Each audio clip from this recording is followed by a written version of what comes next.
إلى حضرة النبي مصطفى رسول الله صلى الله عليه وسلم آله الكرام وأصحابه. شؤونهم الفاتحة. أعوذ بالله من الشيطان الرجيم. بسم الله الرحمن الرحيم. الحمد لله رب العالمين الرحمن الرحيم مالك يوم الدين. إياك نعبد وإياك نستعين اهدنا الصراط المستقيم صراط الذين أنعمت عليهم غير المغضوب عليهم ولا الضالين.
Ayat apa tu?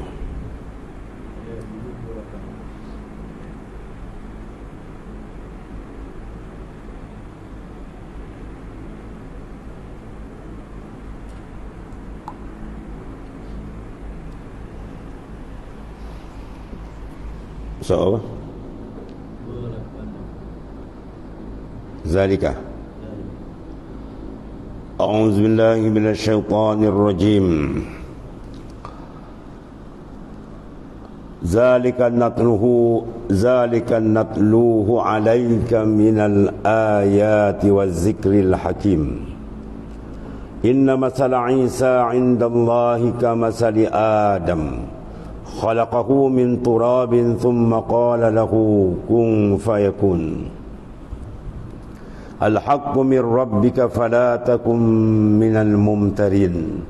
Faman hajjaka fihi min ba'di ma ja'aka minal ilm faqul ta'alau nad'u abna'ana wa abna'akum wa nisa'ana wa nisa'akum wa anfusana wa anfusakum summa nabtahil fanaj'al la'natallahi 'alal kadhibin.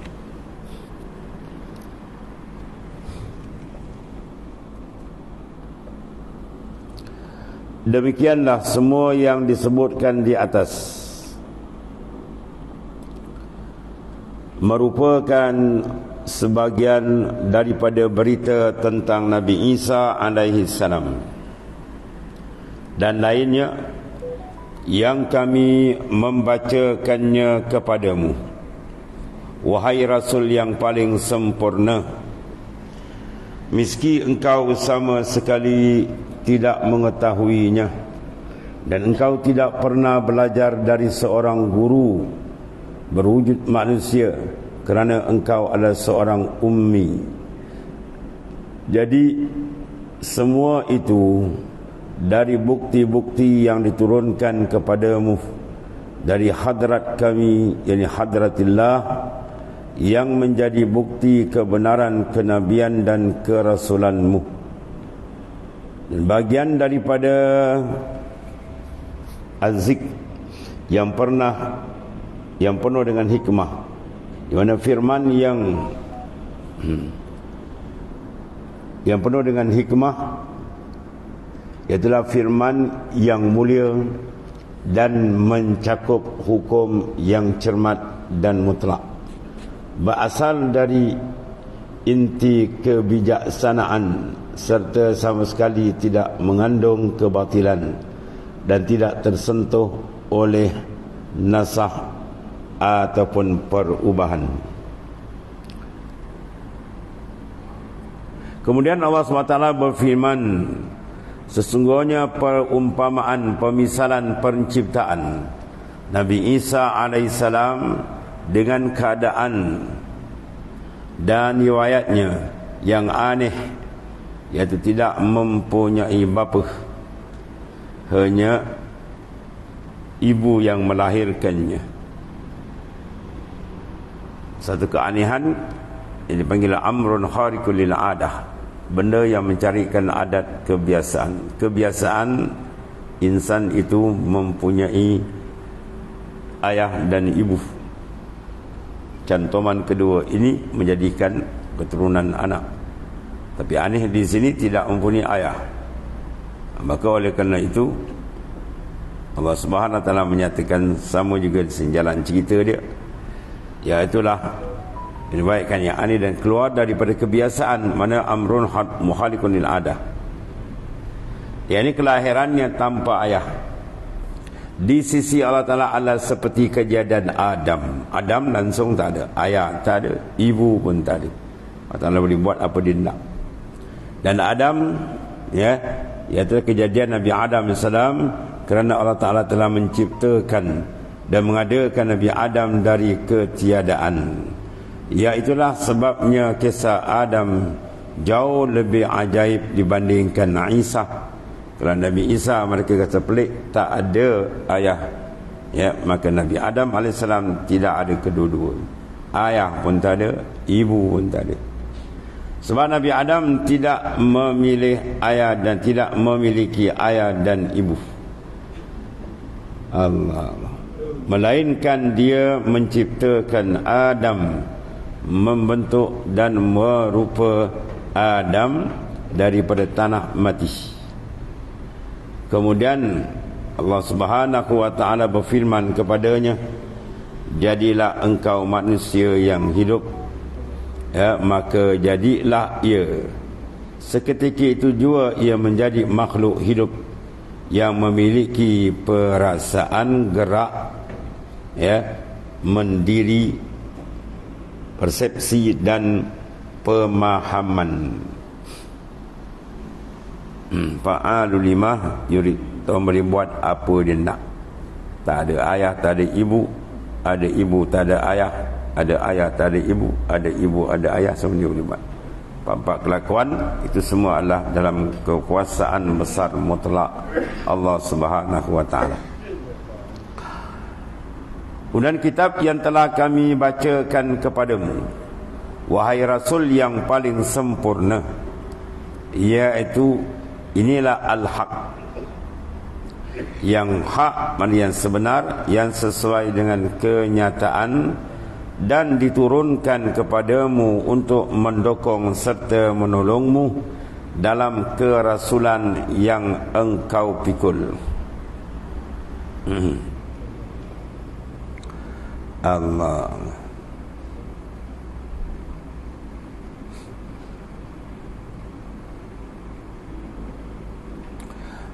Maka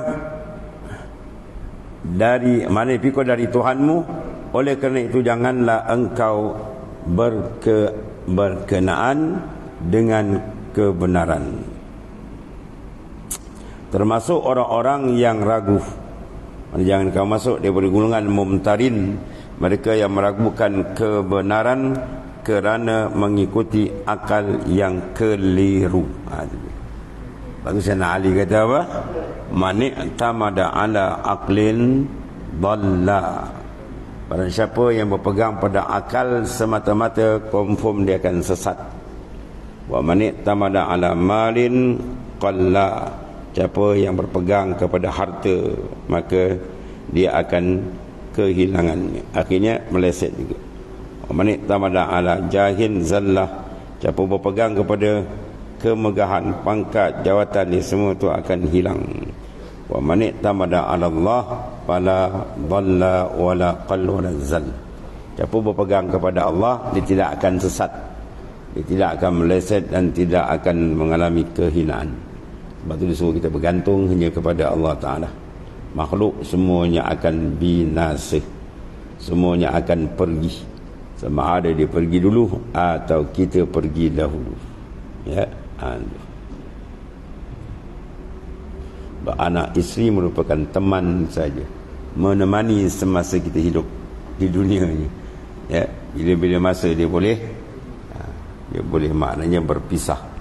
Bila masa dia boleh berpisah. Kalau tak sempat berpisah di akhirat, mati, pisah sebelum mati pun ada. Itu maknanya ada penentuan daripada Allah Subhanahu wa ta'ala.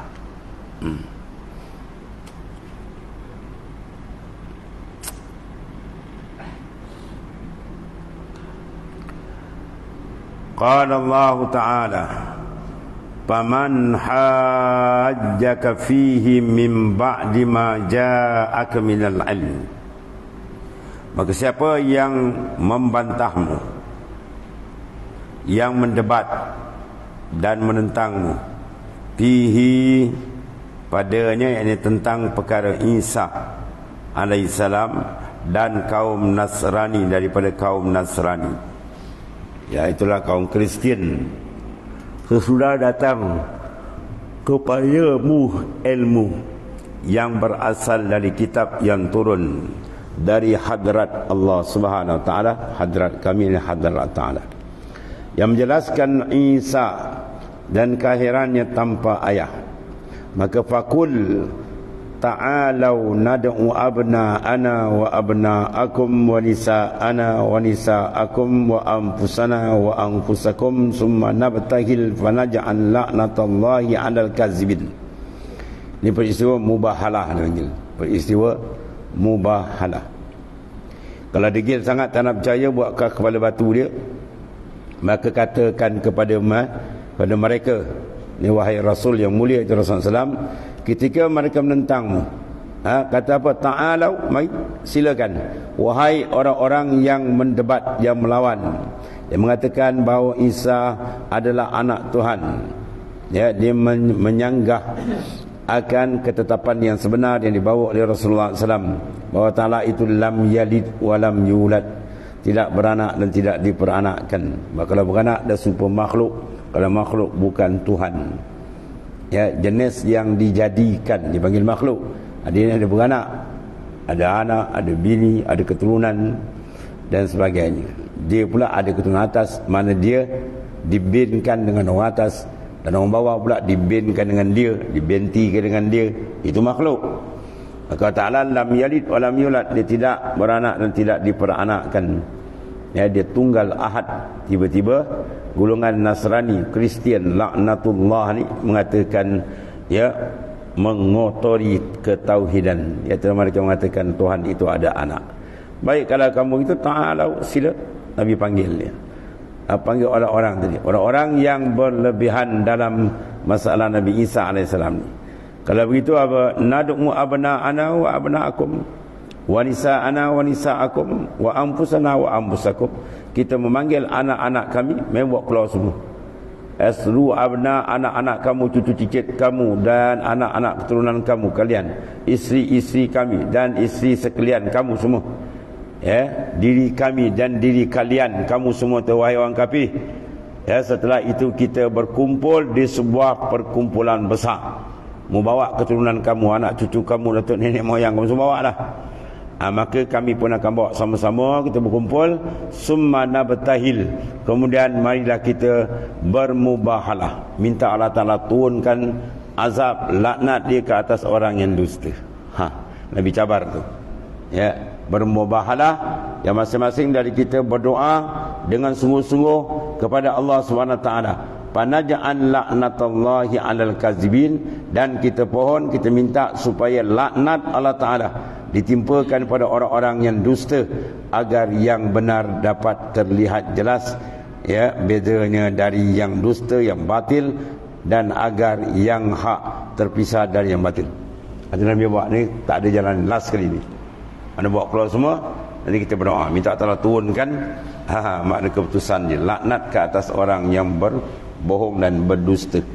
Orang yang bohong je apa? Golongan Nasrani, Kristian, berbohong, berdusta, ya, iaitulah mengatakan Tuhan itu tidak tunggal, ya, ada keturunan lah, macam makhluk. Dan diriwayatkan bahawa ketika orang-orang kafir diajak bermubahalah, mereka menjawab bahawa mereka ingin membicarakan dahulu masalah itu. Dia takut kan, dia keluar ni kan habis licin jawab dia. Ya, tuan gentap semua sekali kena laknat kan, keturunan dia pun habis kan. Jadi mereka kata nanti dulu kita masalah kita bincang. Setelah orang-orang kafir itu berkumpul dengan sesama mereka, sebahagian mereka bertanya kepada tokoh mereka, bagaimana pendapatmu tentang masalah ini? Ya, dia kata Rasulullah SAW ni dah panggil kita semua ni, ya, untuk sama-sama bawa dan mohon untuk Tuhan turunkan akan laknat ni. Kemudian orang yang ditanya menjawab, demi Allah, kalian sebenarnya sudah mengetahui bahawa dia memang Nabi. Kamu dah tahu memang dia itu Nabi, Rasul yang dijanjikan dalam kitab kalian, Taurat, Injil semua dah ada, dan sudah menyampaikan kepada kalian secara terperinci tentang masalah, ya, sahabat kalian Nabi Isa alaihissalam. Demi Allah, tidak ada, ya, satu kaum pun yang bermubahalah dengan seorang Nabi, melainkan mereka pasti akan binasa. Ya, Nabi mana pada dulu kalau dia mubahalah memang jahanam tu dia. Sekarang kau berani nak keluar dia, maut dia tak berani.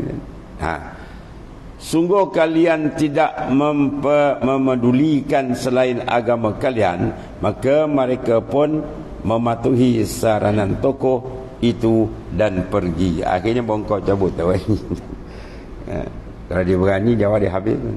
Memang turun bala laknat Tuhan akan turun, ya. Itu semua mubahalah yang sangat dahsyat. Mereka kemudian mendatangi Rasulullah SAW yang saat itu sedang menggendong Husain dan menggendong lengan Hasan. Yang menggendeng mana megang Hasan dan Husain, cucu dia. Sementara itu Fatimah radhiyallahu anha berjalan di belakang beliau bersama pula Sayyidina Ali. Nabi kiri kanan dia pegang cucu dia, belakang Sayyidina Ali bersama anak baginda sallallahu alaihi wasallam, Siti Fatimah Az-Zahra radhiyallahu anhum ajmain. Yang berjalan di belakang Fatimah, Rasulullah SAW lalu bersabda, kamu akan berdoa, ya, kalau aku berdoa maka aminkanlah, gitu. Nabi dah berjalan dan Nabi beritahu kepada Sayyidina Ali, Siti Fatimah, ya, supaya kalau aku berdoa kan kau aminkan dia. Pada saat itulah, ya, Uskup Nasrani berkata, dia punya bos kata apa? Wahai orang-orang Nasrani, sesungguhnya aku melihat wajah-wajah yang seandainya mereka memohon kepada Allah Ta'ala untuk memindahkan gunung ni, nasaya Allah Ta'ala akan memindahkan gunung ni. Dia takut benda ni. Ya, kalau dia kata dia minta Tuhan pindahkan gunung hempap di apa semua, memang berlaku ni, kata, kau jangan buat pasal. Jadi janganlah sekian kamu bermubahalah. Oh, elakkan, jangan, ni bahaya besar ni. Memang jahanam gitu maknanya gitu. Mereka takut. Kerana itu akan membuat kalian binasa. Kalau dan Rasul ni mubahalah, dia berdoa, dia jagalah jawab dia. Memang selesai kamu semua. Habis. Maka orang-orang Nasrani itu akhirnya urung bermubahalah dan menyatakan tunduk kepada Rasulullah SAW. Akhirnya mereka surrender lah dengan membayar jizyah sebesar 2,000 khullah, itu pakaian berwarna merah, dan 30 baju besi. Masya Allah. Dan Rasulullah SAW bersabda, demi zat yang jiwaku ada di tangannya, seandainya saja mereka bermubahalah denganku, pastilah mereka diubah menjadi kera dan babi. Awak ni semua yang datang ni puak kafir laknatullah memang habis berubah muka, ya, jadi babi, jadi kera habis. Lalu mereka akan dijebloskan ke lembah api, kerana Allah Ta'ala akan membinasakan seluruh Najran dan penghuninya, termasuk burung yang hinggap di atas pohon. Kalau burung ada kasih dengan burung selesai. Jadi mereka tak berat, tak berani. Itu panggil bawa ni agama temberang ni, agama temberang. Dia temberang ni lebih, dia orang ajak mubahalah tak berani, seko tak berani. Kalau disambut dia, jawab dia memang ganap abi musnah ni. Kemudian katakanlah pada mereka, wahai Rasul yang paling sempurna, atas nama kami, ya, apa dia, inna haza lahuwal qasasul haqq wa ma min ilahin illallah wa innallaha lahuwal azizul hakim. Sesungguhnya berita tentang Isa putera Maryam ini yang telah disebutkan di atas adalah kisah yang benar, yang sesuai dengan kenyataan, dan janganlah sekalian kalian kafir dengan menganggapkan bahawa Isa itu anak Allah. Ya, ada tahu bahawa Maryam adalah isteri Allah, itu karut. Dan janganlah mengaku adanya Trinitas, kerana ma min ilahin, tidak ada Tuhan yang boleh disembah, yang layak disembah, tak ada selain Allah Ta'ala yang Maha Esa. Maha Esa lepas tu Maha Esa makna tunggal, menunjukkan setengah daripada makna ketuhanan, iaitulah berhajat segala lain kepada dia. Kalau berbilang habis. Jawab dia, tidak semua berhajat, makna membawa kepada tenapi makna ketuhanan. Sebab kalau didakwa Tuhan ada benda lepas daripada dia, jawab dia batal makna ketuhanan. Kalau batal makna ketuhanan, tak ada alam ni. Sejak alam ini menunjukkan adanya Tuhan yang bersifat wahdaniyah. Terang keesaan ahad Allah Ta'ala, terang dalam setiap alam tunjuk.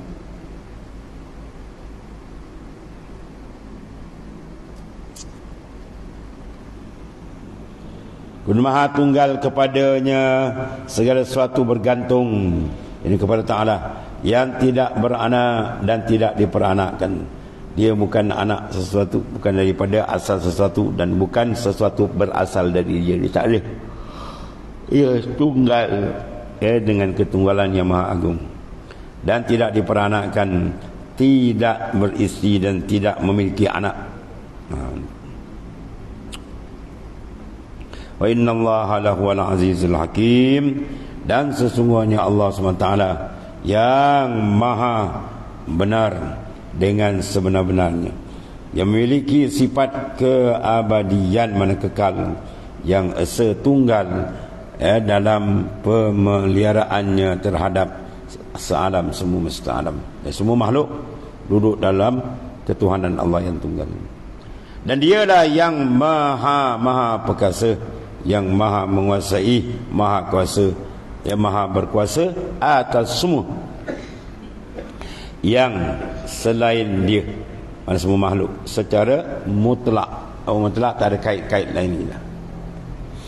Al-Hakim, maha bijaksana dalam memunculkan semua yang selain dia, mana mengadakan semua makhluk sesuai kehendak dan pilihannya. Itulah Tuhan yang mempunyai sifat ketuhanan secara tunggal. Tidak ada satu yang menyamai sepadan dengan dia.